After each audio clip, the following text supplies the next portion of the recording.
on self-determination.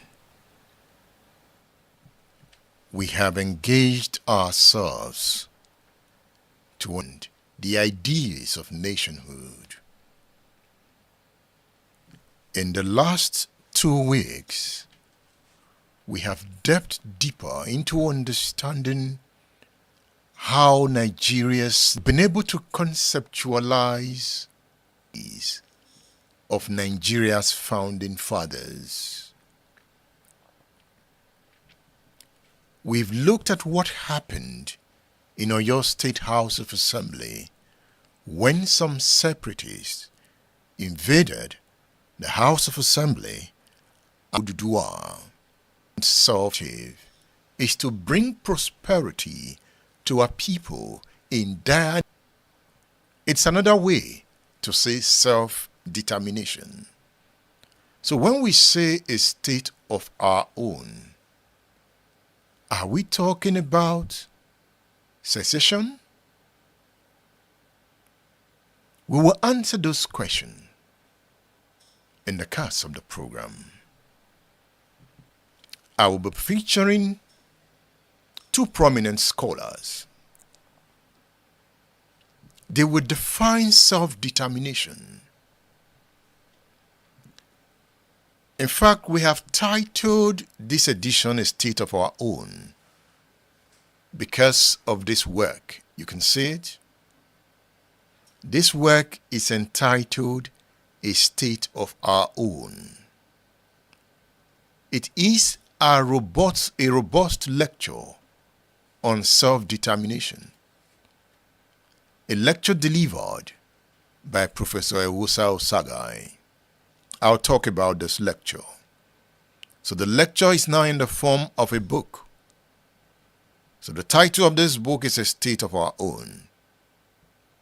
And the title of this edition is A State of Our Own, taken from this work. On Monday, we talked about schooling abroad. It was like taking a break from the intense discourse of nationhood to certain realities unfolding before our eyes. And Ibukunba Barinde, a lecturer in the United Kingdom of Nigeria. Last Friday, Tadek Badiola was in the studio, and we looked at what happened in Oyo State House of Assembly and what then followed after the separatists invaded the House of Assembly. They hoisted their flag, they were arrested, but it was followed by a declaration of a state of Oduduwa by Dukpe Onitiri Abiola. Dukpe Onitiri Abiola is a wife of MKO Abiola. So let's start this discourse by reflecting on what she did. What makes it more unique is the fact she's a woman. In the quest for self-determination in Nigeria, men have always been in the forefront. But in her own case, she had the guts to declare a state out of the Nigerian state. So the Nigerian state would say she has committed treason and that she would take responsibility for her action. So we leave that to the state. The state knows how to go about arresting those who break its law. What is the event we want to analyze? Because she has created a political event for analysis, and we will not. You attempt the answers through your comments, through your reposting, through your sharing. Remember, we are looking at a state of our own. Call it self-determination. Dukwe Onitiri starts the discourse with her action. Is her act a testament to the enduring power of the human spirit to defy the state and chart her own course? Yet, with her every step forward comes the sobering realization of the consequences that follow such actions. Nnamdi Kanu has tried. The state has been able to get him. The state has detained him. The state has curbed him. But has that solved the problem? When would the state get Dukwe Onitiri? What would the state do to her?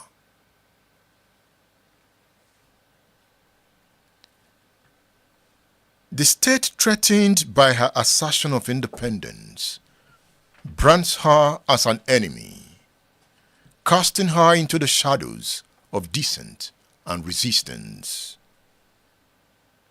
But in this moment of adversity, her action perhaps has illuminated the path for others to follow in a sea of uncertainty. Was she speaking the minds of certain persons, and they are ready to follow? For the state, a state faced with the rising call for self-determination, the resolution lies not in suppression or coercion, but in the recognition of the inherent right and dignity of all Nigerians, to make a point. So I'm talking to the state now. It requires a willingness to listen, to engage in dialogue, and to embrace the diversity of voices that make up the Nigerian state. You know, you go to the Middle Belt, there is ethnic tension, there is banditry, the Jukunda thieves. If you go to the southeast, there is tension. The southwest, known to be the most peaceful part of the country, is gradually witnessing its own fight for self-determination. It keeps evolving. I remember a voice like Victor Taiwo, the author of the book Nigeria on Gunpowder. I've always known him to call for self-determination. But Victor Taiwo follows the path of intellectual discourse to achieve its aim. He's writing books, making arguments. But some has moved to the next level. They have taken up arms. So how should the state handle them? True resolution of the Nigerian question demands courage, the courage to confront the injustices of the past, the courage to acknowledge the legitimate grievances of marginalized communities, and the courage to forge a path forward based on principles of equality, justice, and mutual respect. In the face of division, let us find unity. In the midst of discord, let us sow the seeds of understanding.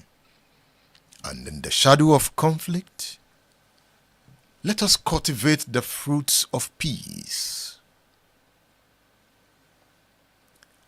I believe that it is only through collective action, grounded in empathy and compassion, that we can hope to build a future where all are free to pursue their dreams, unfettered by the chains of oppression. Oppressors are on the rise in the Nigerian state. Sadly, the dominant oppressors in the state are mostly political leaders.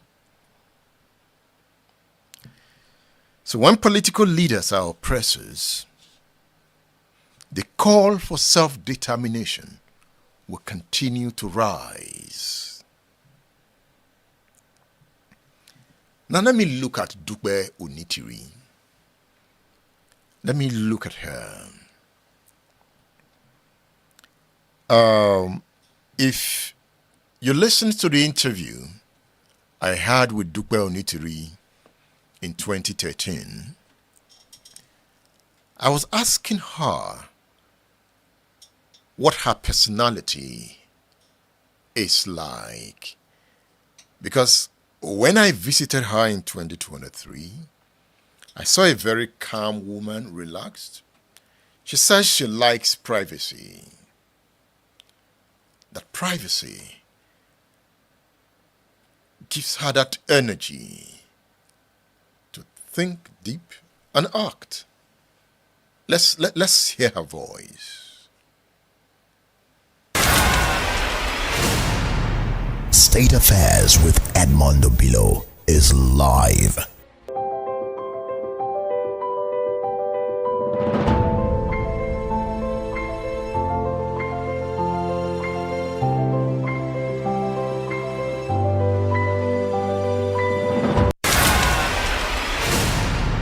State Affairs with Edmondo Bilo is live.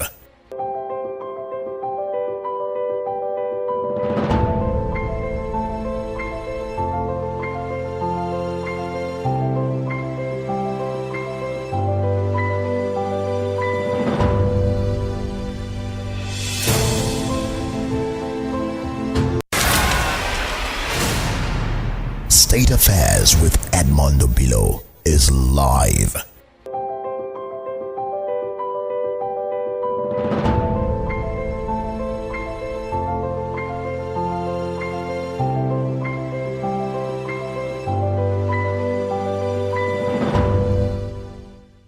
Okay, we'll bring you her voice. We're having some technical challenges there, but we'll work on it. And you will listen to her. That was in 2013. In contemplating the forces that propelled a woman to declare the breakaway of Yoruba land from Nigeria, I am confronted in this analysis with the intersection of courage, conviction, and the relentless pursuit of justice. Yeah. Like I said, it is a testament to the enduring power of the human spirit to defy the state and assert the right to self-determination. Note that behind every decisive act lies a myriad of influences, both historical, cultural, and personal, that converge to shape a singular moment of defiance. In this case, the woman's declaration embodies the culmination of decades of systemic injustice, marginalization, and unfulfilled promises. It reflects a deep-seated yearning for autonomy, dignity, and freedom from oppression. At its core, her proclamation speaks to the inherent human desire for agency and sovereignty over one's destiny. It is a declaration of independence, not just from political subjugation, but from the chains of inequality, discrimination, and neglect that have long stifled the aspirations of the peoples of Nigeria. Some would say that in her boldness, we find inspiration to challenge the status quo to question the validity of structures that perpetuate injustice, and to envision a future built on principles of equity, inclusivity, and a respect for human spirit and human rights. So let's listen to her.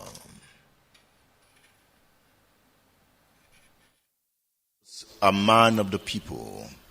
When you talk about privacy, you shouldn't talk about Abiola, because he was a man who had friends in almost all spheres of human endeavor. You saw this and you went in. Any regret? No, not at all. Actually, I'm a very, very private person. And I'm very, very particular about privacy, confidentiality, everything about it. But like you said, getting married to my husband, that actually changed a little bit.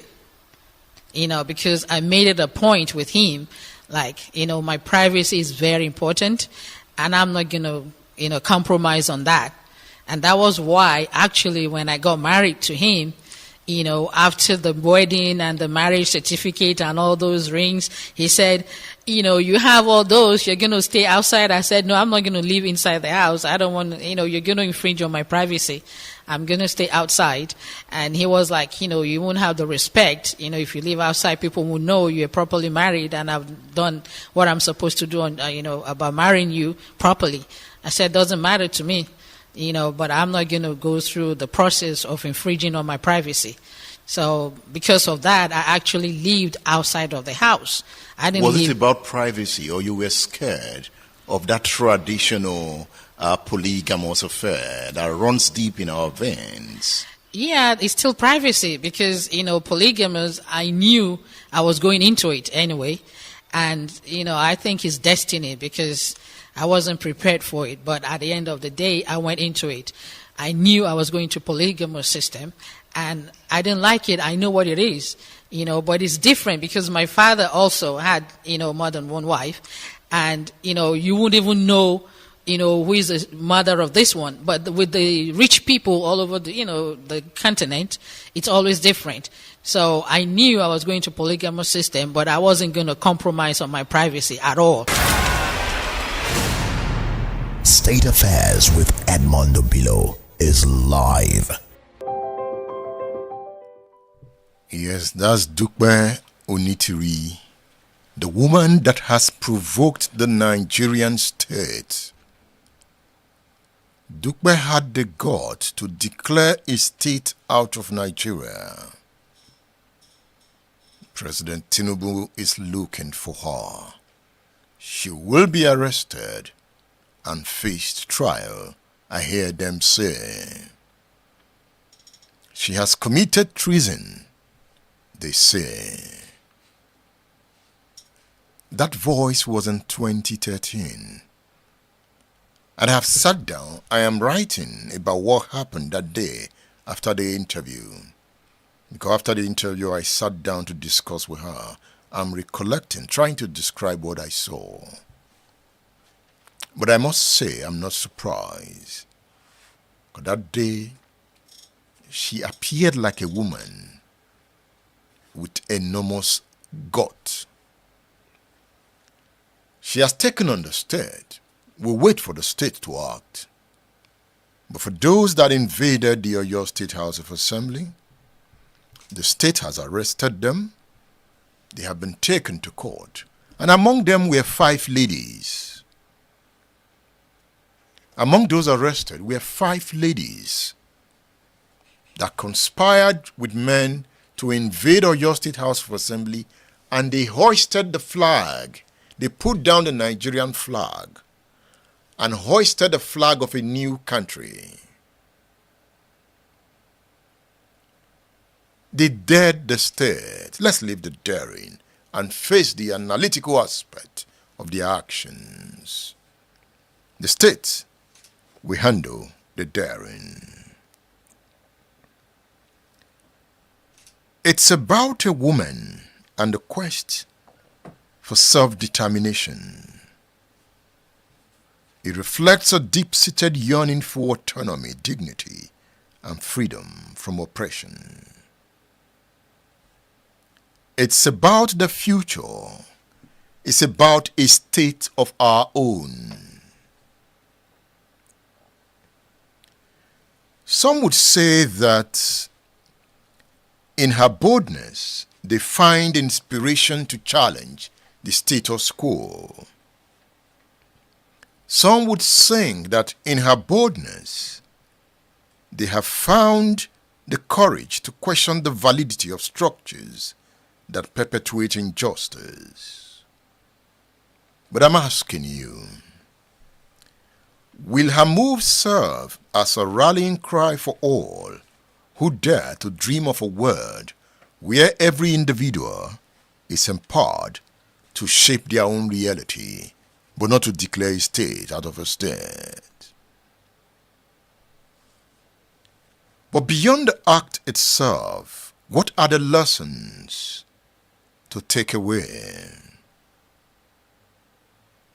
Is there a lesson about the transformative power of conviction and solidarity? Remember, it might not be the actions of one individual alone that bring about change. Most of the time, it is the collective strength of a people united in purpose and determination. Do Nigerians know what they want? Is it not about joining hands, raising voices, and standing firm in the face of adversity that brings true liberation? Is it not? As we reflect on the forces that propelled this woman to declare the breakaway of Nigeria, the breakaway of Yoruba land from Nigeria, let us be reminded of our own capacity to effect change in the world. Tade Badiola reflects on the power of a woman. Have you reflected on the power of your mother, your sisters? So Tade Badiola here, a lawyer and a great poet, reflects on the power of a woman. Now let's come to Dukbe Onitiri. For the first time, a woman is leading the charge in her own right. What is the significance of that? I don't know her, but I do know she was married to MKO Abiola. And I want to ask a question of you, my interlocutor, and our listeners. Do we really think that the Nigerian state has dealt fairly with MKO Abiola's family?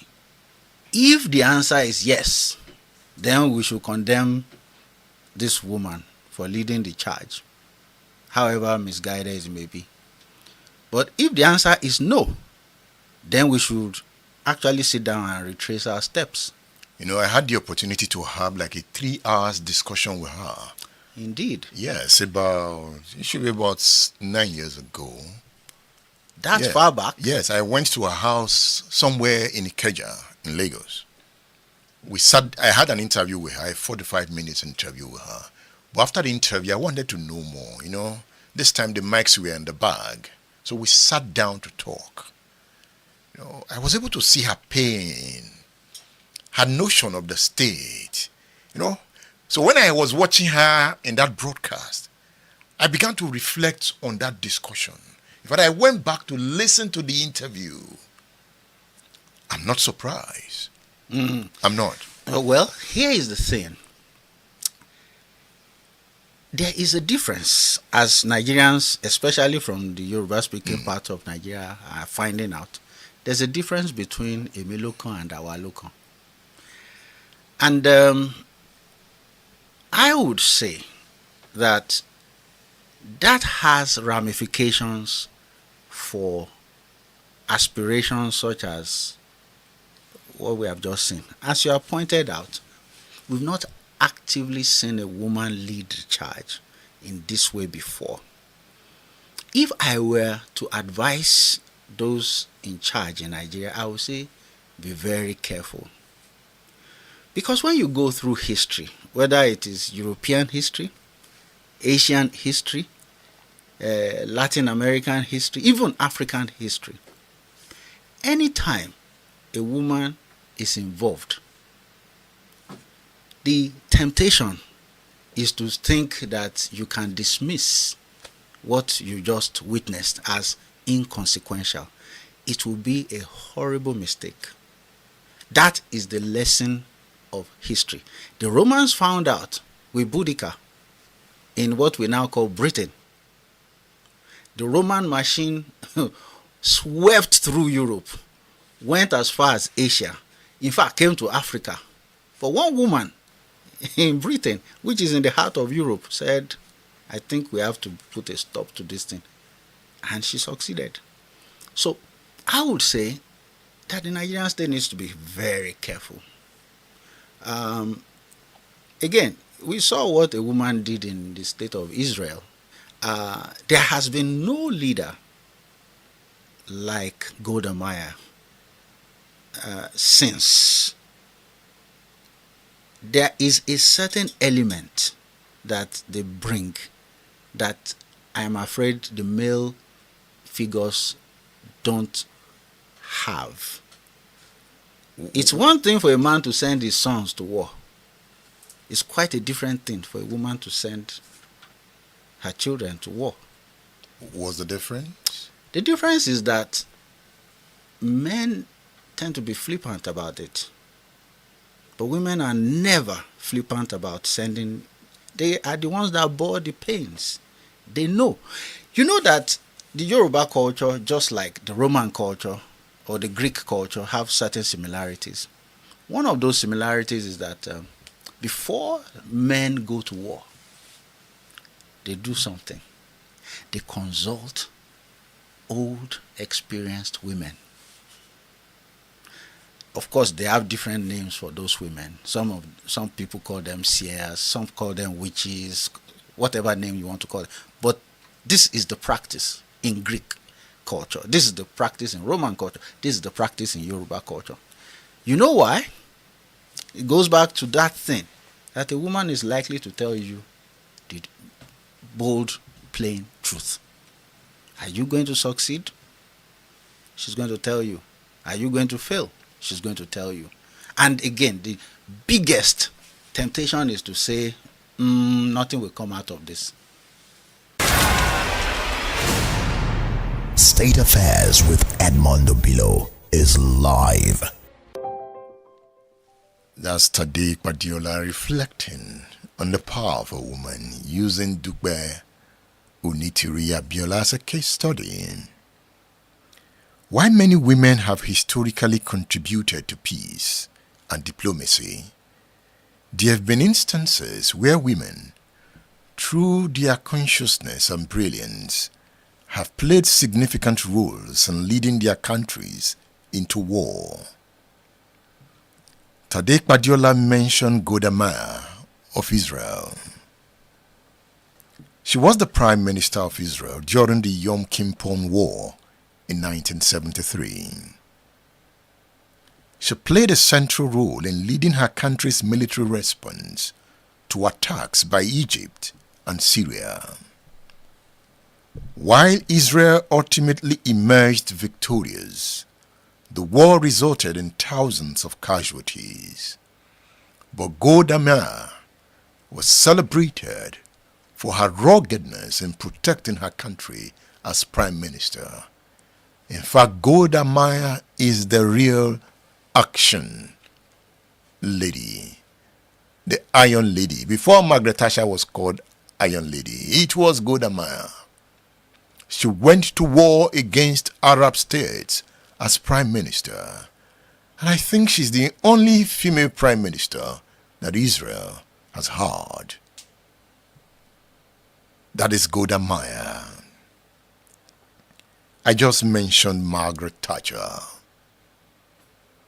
As Prime Minister of the United Kingdom, During the Falkland Wars in 1982, Thatcher led her country into a conflict with Argentina over the disputed Falkland Islands. Her decisiveness and leadership during the conflict earned her praise at home, but it also resulted in the loss of life. You would hear her say, "You can turn if you want to, but this lady is not for turning." That's Margaret Thatcher. Okay. I should play you that audio someday. You turn if you want to, for this lady is not for turning. She keeps moving. She keeps moving. Can we compare Dukwe to these women? These are women that have governed countries. Perhaps Dukwe is an activist, just reminding you of women of time. But they are also activist women. Women, through their activism, have reshaped the future of their countries. Through their consciousness, have been able to show that through unwavering commitment to positive change, one can redefine the land. Remember Rosa Parks of the United States? She's often referred to as the mother of the civil rights movement. Rosa Parks sparked a wave of activism and social change in the United States when she refused to give up her seat to a white passenger on a segregated bus in Montgomery, Alabama in 1955.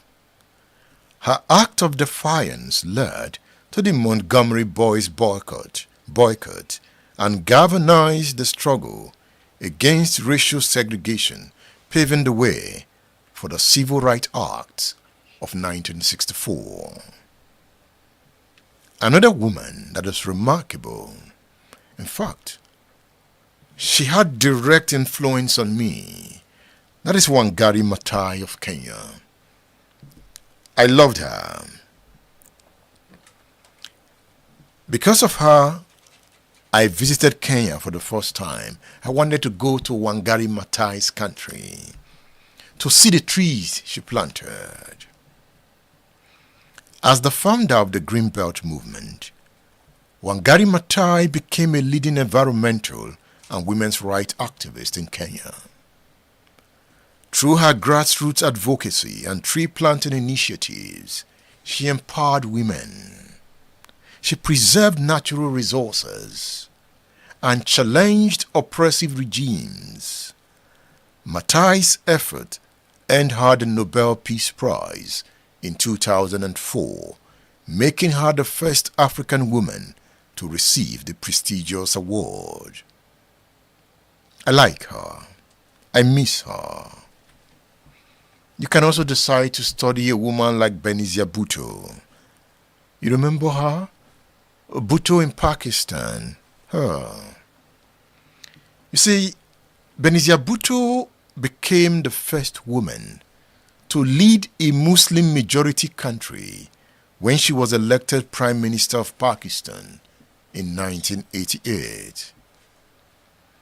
Throughout her political career, Bhutto advocated for democracy, women's rights, and social justice despite facing numerous challenges and periods of exile. Her legacy continues to inspire generations of women in Pakistan and beyond. You know what it means for a woman to lead an Islamic country? Benazir Bhutto stood her ground, and she paid prices too. It wasn't easy. So these remarkable women and many others like them have left an indelible mark on history through their courage, vision, and determination to create a better future for their countries and communities. Their legacies serve as a testament to the transformative power of women's leadership and activism in shaping the course of nations. Women like Dr. Joe Oke Odumaki of Nigeria, So if you are a lady listening to me, a woman has the enormous power to change society for good. All you need to do is to express your consciousness, express your intelligence. I bring my daughter up, or my daughters up, in the line of courage, brilliance, and they should be able to enact visionary actions as they grow. That's the power of a woman. It's about self-determination, but we titled it A State of Our Own. Look at this book, A State of Our Own. As we go deeper into the subject, I've been talking about the oppressive system. Oppression. Why are people calling for a state of their own? If you read this book by Professor Pat Utomi, Why Not?, you will understand why Nigerians are not happy, why Nigerians are calling for revolution, why they are calling for self-determination, even why some are calling for military takeover. Pat Utomi explicitly aggregates the anger, the reasons for Nigeria's backwardness. He titles the book, Why Not? Citizenship, State Capture, Creeping Fascism, and Criminal Hijack of Politics in Nigeria. I recommend this book to you. This book is well researched, well written. The analyses are proper, they are keen, they are robust, and they lead to deeper understanding of why nations fail. In 2008, Pat Utomi talks about how Brookings Institution released a report that defines Nigeria as a poverty-infested country. He also talks about Bill and Melinda Gates Foundation projection about how Nigerians have become miserable due to economic hardship. So these grave dangers are captured here. He talks about how Nigerian states degenerated into a criminal enterprise and what this means for citizens and the future of political parties. This is one of the great books of the new era. Get your copy on udarabooks.com. Get your copy on udarabooks.com. You can also get your copy through our WhatsApp numbers. So the numbers are on the screen. You can get your copy. Just chat with us on WhatsApp on those numbers. Or you visit udarabooks.com. Once you type Pat Utomi, it pops up. So this is one of the books I'm recommending to you for this class. It's a good read. Yes, I don't know why I have not recommended this book in a long while. In fact, I have not even brought this book to this studio. And I just saw it today. I said, this book is on udarabooks.com. Why have I not spoken about it? Look at it. The Mystery Gun Man. The Mystery Gun Man. That's the Mystery Gun Man. You say it? The Mystery Gun Man. You know, before Ladoke Akintola was killed in 1966, there was a problem in the western region between the leader of the action group, Obafemi Awolowo, and his deputy, Ladoke Akintola. The leader was the opposition leader in the House or in the Federal Parliament, Awo. Before becoming the opposition leader in Federal Parliament, Awo was the premier of the Western region, but his ambition was to become the Prime Minister of Nigeria. He cannot be the Prime Minister from the Western region legislature. So he called on his deputy, who was already in Parliament, to come back to the region and become the premier, so that he would go to Federal Parliament and vie for the position of Prime Minister. But as event could have it, he only became opposition leader. Tafawa Balewa became Prime Minister. Azikiwe became the Governor General before the nomenclature was changed to President in 1963, when Nigeria became a republic. Akintola, as Premier of the Western region, wanted to exert control, but the party would tell him, no, we have a leader. The leader is Awolowo, and he should be able to dictate to some extent what the party wants to execute in the Western region. Some talked about party supremacy. But the fact is that it led to crisis in the Western region. There was Operation Wet here. Many of Akintola's supporters were taken out in cold blood. Many were killed in the Western region. So that was the time Akintola decided to send a message to his people. So Akintola had recorded a broadcast. The broadcast was to air at a certain time in the evening.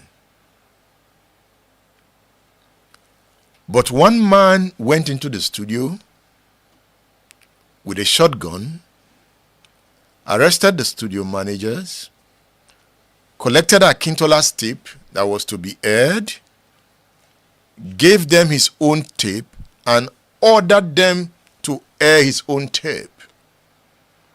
While the Western region was waiting to listen to the premier, another voice was heard. Who was that man that went into that studio with a gun, arrested the studio managers, and ordered them to play his own tape instead of the tape of the premier? And his own message was against Akintola and the act he was perpetrating in the Western region. That is what this book is about, that mystery gunman. Who is that gunman? The suspected gunman is Wole Soyinka. This same Wole Soyinka, he was suspected of being the one that went into that studio with a gun. Was he a rascal as a young man? Some said he was a rascal. You know, they formed the pirate confraternity. But by this time, Wole Soyinka was a lecturer in the University of Ibadan. So was it Soyinka that went into that studio with a gun? So Soyinka was arrested and brought before a judge. The Western region government was sure it was Soyinka. The studio managers were arrested and they were brought before the court to identify Wole Soyinka. Say, is this the man that arrested you with a gun?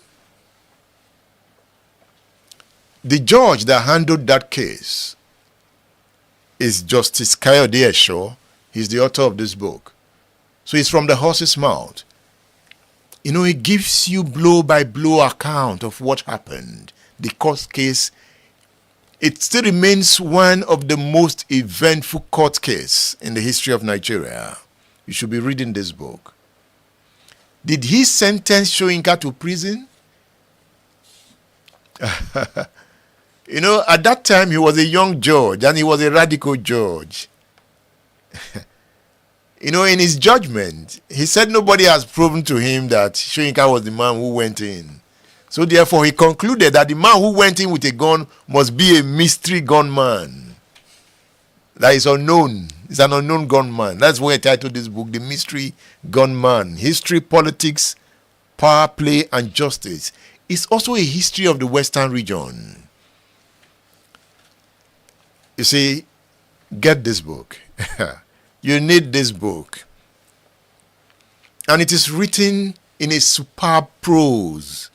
When a judge writes, and there are a lot of philosophical quotations from him. That's why I've been wondering, how come I've not been talking about this book? So get your copy, The Mystery Gunman. It's a history of Nigeria. Names of great masters of Nigerian politics, from Nnamdi Azikiwe to Awolowo, were mentioned.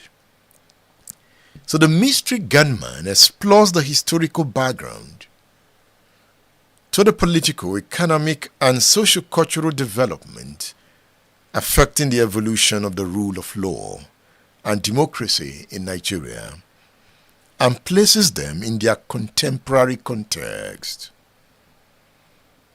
A new landmark in legal and dramatic literature, The Mystery Gunman is the foremost legal guide that demonstrates how the rule of law is often disguised and manipulated by despots to promote autocracy and tyranny. Akintola wanted to see the young judge. They tried to influence him to sentence Soyinka to prison. He told the story here. You see, the scholarly grasp of the book is shown in its stimulating discussion of justice as exemplified in the trial of Wole Soyinka and its relation to other cases where justice is maintained irrespective of the wishes of the empowered party. The author, Justice Kayode, retired from the bench of the Supreme Court of Nigeria in 1990. I was happy to meet him once. I think when I came to Ibadan, then early, I met him once and I shook his hand well. So this is the book. You can get it on WhatsApp. Just contact us on WhatsApp and you get your copy. So I've recommended 2 books to you. A State of Our Own. That's the title of this presentation. Let me remind you of something. The United Arab Emirates, UAE. The UAE is a federation of 7 progressing emirates, consisting of Abu Dhabi, the capital, Ajman, Fujairah, Ras Al Khaimah, and Sharjah. The other 2 emirates are Al Quoim and Dubai. Some of us think that Dubai is a country. Dubai is in the United Arab Emirates. I'm talking about their own kind of structure. They run a loose federation that you now think that Dubai is a country. You say, where are you going? So I'm going to Dubai. They run a loose federation. Each emirate is led by a sheikh. The 7 sheikhs form the Federal Supreme Council, from where one of them is selected as the president of the UAE. With a vision of development for its strong emirates, the country invested its oil revenues into healthcare, education, and infrastructure. Today, UAE has moved beyond oil, with Dubai as a shining example. What about Nigeria? Is that not what some are calling for? When you look at the factors of nationhood, diversity, in this case, in the Nigerian case, should be a mechanism for strength and development if driven on the basis of individual liberty and respect for diversity. Remember, I have defined a nation. You can go back to that edition and look at the concept of a nation. In the case of UAE, I just mentioned Dubai. UAE is operated in such a way that the Emirates have the power to run their affairs. It's just a loose center. And the 7 Emirates or the 7 Sheikh will come together and choose one of them to be the leader of UAE. But the Sheikhs themselves are very powerful. You just have common currency, common foreign policy, common defense structure. Outside that, the Emirates are somewhat autonomous. And that is why you can talk about Dubai. Self-determination. Towards the end of the First World War, United States President Woodrow Wilson, in January 1918, while presenting his 14-point agenda, argued in favor of self-determination of nationalities. Let me quote him. An evidence principle runs through all the program I have outlined. It is the principle of justice to all peoples and nationalities, and their right to live on equal terms of liberty and safety with one another, whether they be strong or weak. That's how he defines self-determination. And it's that definition that propelled America to go against colonialism in Africa. So when America talked about the Marshall Plan after the end of World War II to help European countries to bounce back, one of the conditions underlying that deal was that these European countries must let go their African colonies. And that emanates from the definition that was proffered by Woodrow Wilson in 1918. He was the President of the United States at the time. So he gave that address during a period of unbridled colonialism, and he advocated for the birth of new states. He said peoples and provinces are not to be battered about from sovereignty to sovereignty, as if they were mere chattels and pawns in the game. Woodrow Wilson continues that peoples may now be dominated and governed only by their own consent. He said self-determination is not a mere phrase. It is an imperative principle of action which statesmen will henceforth ignore at their peril. Do you get that? That statesmen that ignore self-determination will do that at their peril. Now, let's offer an analysis of this work, a state of our own. Then I will conclude. I don't want this to be a long lecture. I want it to be brief. So, in this lecture, a state of our own, Eghosa Osaghae, a professor of comparative politics, makes the point that the state has failed to meet the imperatives of national cohesion and development. Examining second independence, federalism, and the decolonization of the state in Nigeria, Osaghae presents the solution for how the state can be functional in the interest of the people.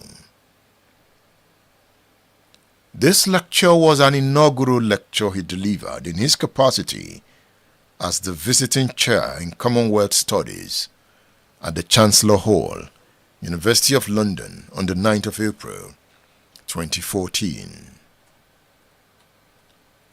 In this lecture, the eminent professor contests the notion that the state cannot be violated.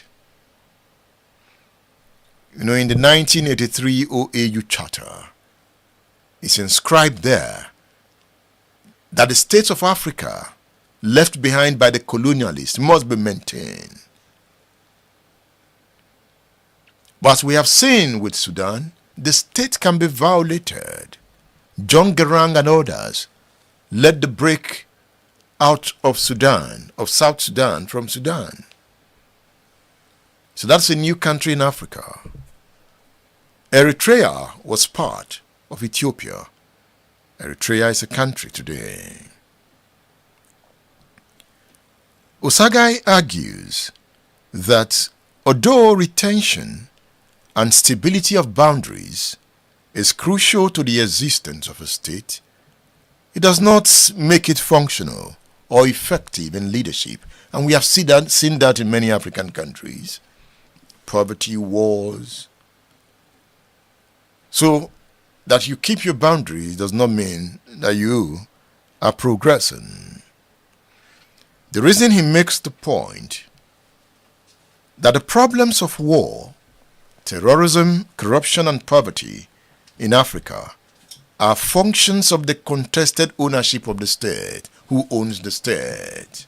Contested ownership. Is it your state? Is it my state? Osaghae says the resolution of the legitimacy and ownership of the state is fundamental to reforming institutions and strengthening of the agency of the state. It is about a state accountable to the people. Let me quote from him. In the book, he says the state, as it presently exists, is the colonial state that was established to serve interests other than those of the people who were and essentially remain subject rather than citizens. He's making the point that you are not really a Nigerian citizen, that you are a subject of the state. You don't own the state.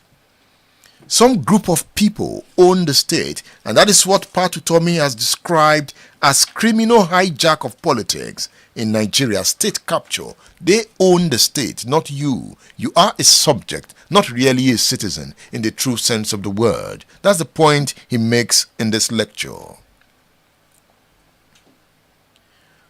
He said when you have such a state, the legitimacy of that state will always be questioned by those who want to break away from it because they feel it's not their state. You have captured it, so they want to go create their own state. Are you with me in this class? But Osaghae rejects the concept of a failed state, a finality that is the end of the state. He believes that the state can be worked on. In preferring the notion of fragile states, Nigeria is a fragile state. Eghosa said, no, don't call it a failed state. The police is still there, but it is fragile. The army is still there, but they cannot defend the state in the true sense of the word. That full defense. If they could, Boko Haram will not be making the kind of impact it is making in the northeast of Nigeria. Unknown gunmen will not be killing and maiming in the southeast. Militants will be checked in the south-south. Bandits will be brought under the irons of the state in the middle belt, in the western part of in the northwestern part of Nigeria. They will be checked. So he says that he rejects the pronouncement that many African states are irredeemable due to the absence of a past tradition of statehood. This is the work I'm reviewing, and I want you to get your copy. Classic. Portable book. Portable book. You read it again and again. Profound argument in this work. You see why the West is progressive? They don't play with scholarly works. They love scholarship. That is why they put a lot of money in research and development. This is a well-researched work on why Nigeria is not working. But our leaders will not read. Don't be like them. Read. Because you will be a leader if you want to. You turn if you want to. For this Edmund is not for turning. Hey. So I'm reviewing this work. So he says a state that is oppressive, we have the subject questioning the legitimacy of that state.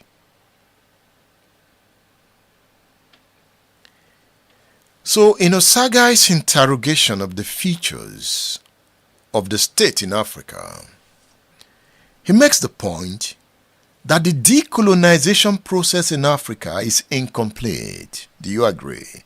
Meaning that the African state, like Nigeria, an embodiment of colonization, must be liberated to meet the aspirations of indigenous peoples.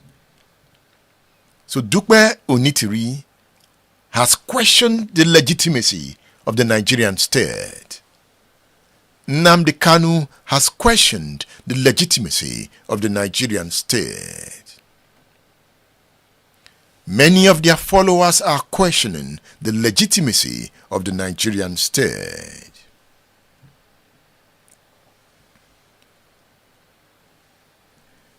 Osaghae acknowledges the ongoing second movement for independence, a decolonization process to appropriate, realign, and reorientate the state. You know, that second phase of decolonization. I don't know if you have noticed that that phase is on. You see, what I'm doing here is a second phase of decolonizing the African state. Breaking away from the past, redefining the state. And one of the best ways to go about that is the use of knowledge. That is one of the best ways. If you look at this book, Urban Crisis and Management in Africa, it's about decolonizing the Nigerian state. I'll talk about it. So Osaghae is making the point that that second independence means the collapse of the enduring social formations from the colonial process. He is of the view that the crisis of contemporary African states is the struggle between the forces of colonialism and decolonization. I understand that part well. So from the day we designed state affairs, underlying the philosophy of the program was the decolonization of the minds of the African, the first stage of the decolonization process. Are you there? So Osaghae is saying that second independence aims at decolonization, something first independence failed to do. First independence was, we want to govern ourselves. But the colonialists still left their ideals. Our leaders behaved like them. The colonialists were oppressors. Our leaders are even dangerous, more dangerous than the colonialists. The colonial instinct governs the act of our leaders. That is why they are oppressive. They steal resources meant for development of the state. That is colonial instinct. The colonialists came to steal. And yet African leaders are worse than the colonialists. So we need to decolonize the minds of the people. And that means the collapse of the enduring social formations from the colonial process. Osaghae's definition of second independence as the resolution of the flawed structural roots of the state is different from the prescription of the hegemons of the international system that neglects the question of legitimacy and ownership of the state, but dwell on economic reforms with the character of an imposed paradigm. That's the word he used. They're always talking about, hey, deregulate. Hey, privatize. They're looking at economy. They're not looking at decolonization. It doesn't matter. So the scholar is saying that without the resolution of the legitimacy and ownership of the state, reforming institutions and strengthening of the agency of the state becomes unachievable. Every time, let's reform the police, but the police will continue to behave like the police. Oh, let's reform the civil service, but the civil service will never change. Oh, customs, the custom will never change because we are yet to decolonize the state. So the institutions of the state have colonial mentality where they become oppressors and extract from the state. Patutomi calls it state capture, criminal fascism, creeping fascism, and criminal hijack of politics in Nigeria. This is the book. Why not? You see it? Now, this is the one I'm reviewing. A State of Our Own. Get your copy on udarabooks.com or through the WhatsApp numbers. You need a copy.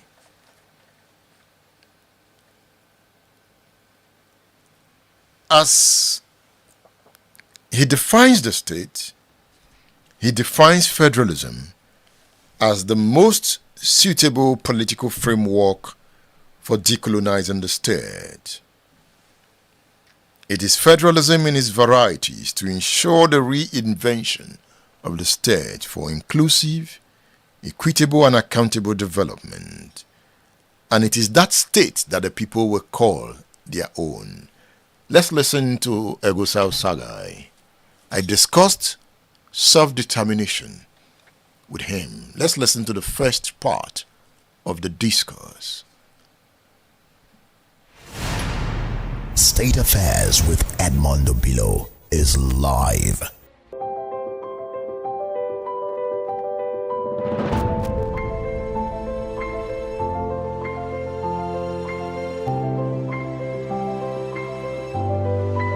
When we talk about, creating states and renegotiating and rebargaining, it's not the most extreme form of, the kinds of, insistence. State Affairs with Edmondo Bilo is live.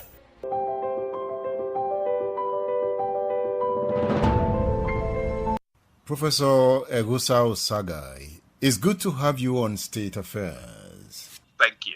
Let's look closely at your paper, A State of Our Own. By the end of the first decade of the post-independence era, more than 30 wars had been fought in Africa, with millions of deaths. And in your work, you said that the problems of war, terrorism, corruption, and poverty in Africa are functions of the contested ownership of the state. Can you break this down? You have a state that is not commonly owned. You have a state whose constituents were forcibly incorporated and, for the most part, without any determination of where they actually would want to be. You have a state that has colonial origins and therefore has violent incorporation at its own foundation. This state has put together, different people, different groups, and the state has remained a repressive machine, a violent machine that depends largely on only one understanding of self-determination, which independence simply meant self-determination of that one state. So what we call independence was actually some kind of, way of exercising the right to self-determination. Now, once you have a superimposition of the right to self-determination as a state right, that almost by definition means that the other contesting rights to self-determination become not so legitimate. And yet this is where we are, because Independence, didn't mean that the question of the ownership of the state had been resolved. So if you like, in one word, all that we have seen in many African states is a contested legitimacy of the state, meaning that many people don't agree at the most extreme that this is the kind of state we want to belong to. But even if, by force of colonial circumstances, we now find ourselves in these states, we want a place of our own. We want to be able to agree together with the other constituents on the kind of state that we want. Now, this is why, if you read that case, we have had in the scholarship on African democracy and African development the concept of the second independence. The first independence definitely has failed because it has not been able to put the states together. That is why, we have had, over-centralization. We've had very autocratic and authoritarian regimes. We've had, repression, of difference. We've had state capture that reinforces exclusivity and exclusionary rulership. What, those forms of contestation amount to is basically saying we need to renegotiate the foundations and the basis for staying together in this state. Because if we cannot create, some kind of common ground for the states that we have, the states simply cannot work. I mean, this is the point. So what we have are colonial inheritances that we now need to put together in the sense of second independence, where people's rights to self-determination would now matter.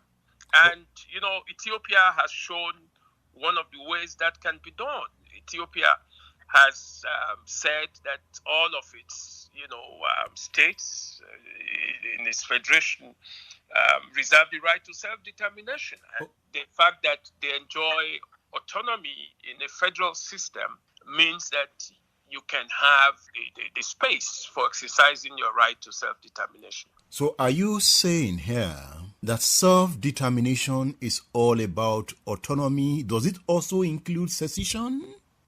Self-determination, look at the meaning of the word. Self-determination simply means making your own choice over where you want to be, over who you want to be, over how you want to be governed. When the Americans say, for instance, there can be no taxation without representation, they are simply saying that's self-determination. Self-determination in its extreme characterization would probably encompass secession. But that is not the point. Self-determination is not incompatible with statehood. I mean, that's basically the point. Especially for countries where people have not had the platform, they've not had the opportunity, they've not had the space to exercise the free choice of, how they want to belong. Now, see, if you are in Ibadan, you live in, a part of Ibadan called Yemetu. Yemetu is not an artificial structure. Yemetu has its historical antecedents, and therefore Yemetu has a sense of a community, and Yemetu can, work as an autonomous, a relatively autonomous community, and can serve as, a platform of effective local governance that would have some forms of self-governance. That is self-determination. State Affairs with Edmondo Bilo is live.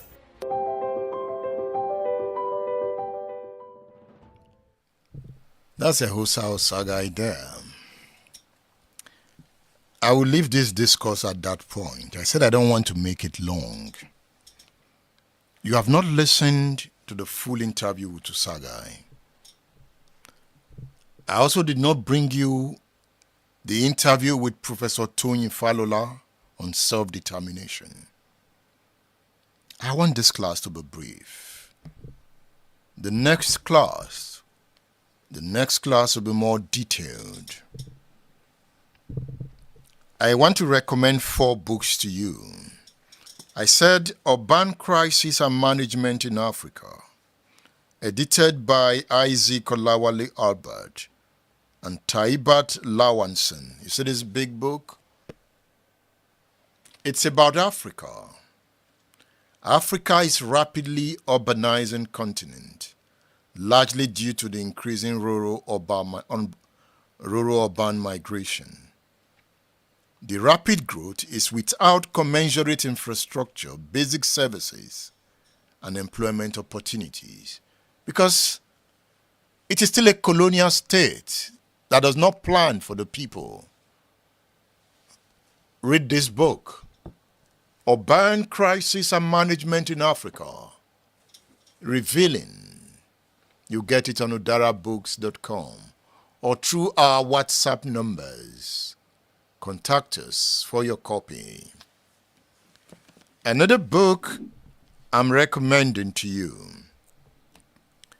is Democratization, the Democratization of Africa. He still talks about the colonial state. So why does the future of democracy seem uncertain on the continent? The achievement of this book is to provide answers to this question. First, the book reasons that the democratization process on the African continent are moving forward backwards.